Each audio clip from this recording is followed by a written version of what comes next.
और जो unanimous judgement थी ये सुनकर बहुत निराशा हुई, बहुत अफसोस हुआ। इससे हमारी स्टेट की इकानमी को बहुत नुकसान होगा। मैं बुनियादी तौर पे कहता हूँ कि इसको ख़त्म करना 5 अगस्त 2019 को ही गलती थी। उससे तो ऊपर वाला खुदा है, उसके साथ तो हमारी अप्रोच नहीं है। हकीकत को हकीकत समझना चाहिए। रिज़ल्ट में अभी लाइव सुन रहा था और जो यूनानिमस जजमेंट थी ये सुनकर बहुत निराशा हुई, बहुत अफसोस हुआ। मैं शुरू से ही कह रहा था कि 2 अदारे हैं जो इसका फैसला कर सकता है, एक पार्लियामेंट, मरकज़ी सरकार, और दूसरा सुप्रीम कोर्ट। जाहिर है मरकज़ी सरकार करती नहीं, उन्होंने तो आर्टिकल 370 को ख़त्म किया, कानून बनाकर नया। अब ये आखिरी हमारी उम्मीद थी कि सुप्रीम कोर्ट इसमें सुनाई करे और इसका फ़ैसला सुनाए। 3 महीने 4 महीने इस पर बहस हुई पार्लियामेंट के अंदर और मुख्तलिफ वकला ने अलग अलग पार्टीज़ को और रियासत जम्मू कश्मीर के लोगों को रिप्रेजेंट किया।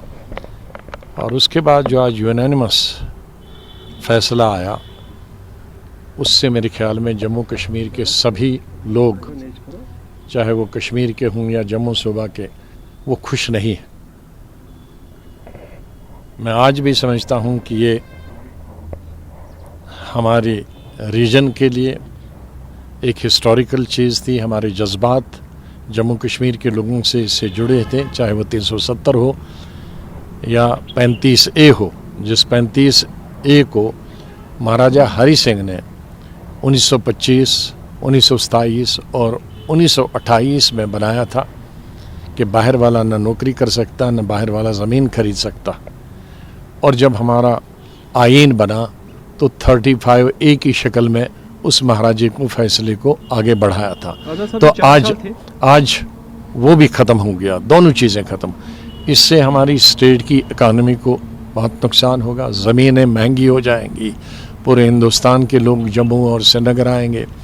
हमारी यहाँ कोई बड़ी इंडस्ट्रियाँ नहीं है कि जिसमें हज़ारों या लाखों लोग काम करें। हमारी सबसे बड़ी इंडस्ट्री है टूरिज़्म और वो लिमिटेड लोगों के लिए है।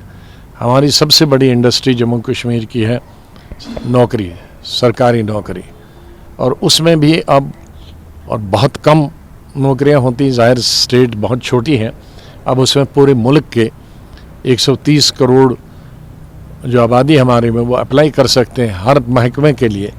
तो हमारे जो नौजवान बच्चे हैं या बच्चियां हैं पढ़ी लिखी, वो और बेकारी हमारी बढ़ेगी, कई गुना और ज़्यादा बढ़े।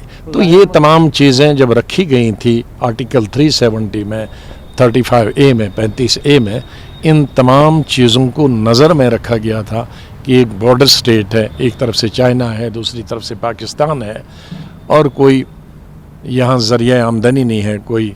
हमारी उम्मीद थी कि सुप्रीम कोर्ट, क्योंकि वो किसी दल की, किसी पक्ष की, किसी सियासी पार्टी से ताल्लुक़ नहीं रखते हैं, और ख़ास तौर से आज की जो ये बेंच था वो बिल्कुल मैं कह सकता हूँ कि बहुत ही अच्छा बेंच था।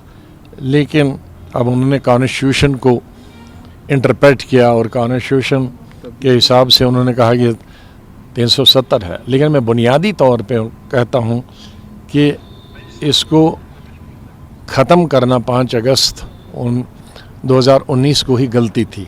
जल्दी में किया गया था, बहुत जल्दी में किया गया था, और जम्मू कश्मीर के अवाम से तो कोई पूछ नहीं सकता है इतने आम से, लेकिन जम्मू कश्मीर की सियासी पार्टियों से पूछा जाना चाहिए था, तो वो नहीं हुआ। 2 ही बड़े अदारे हैं, पार्लियामेंट और सुप्रीम कोर्ट, उससे तो ऊपर वाला खुदा है, उसके साथ तो हमारी अप्रोच नहीं है।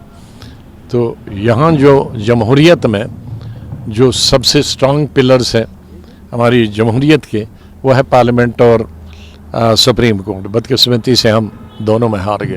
हकीकत को हकीकत समझना चाहिए। मैं डे फर्स्ट से कह रहा था, जब से मैंने नई पार्टी, बहुत सारे लोग उसकी मुखालफत भी करते थे।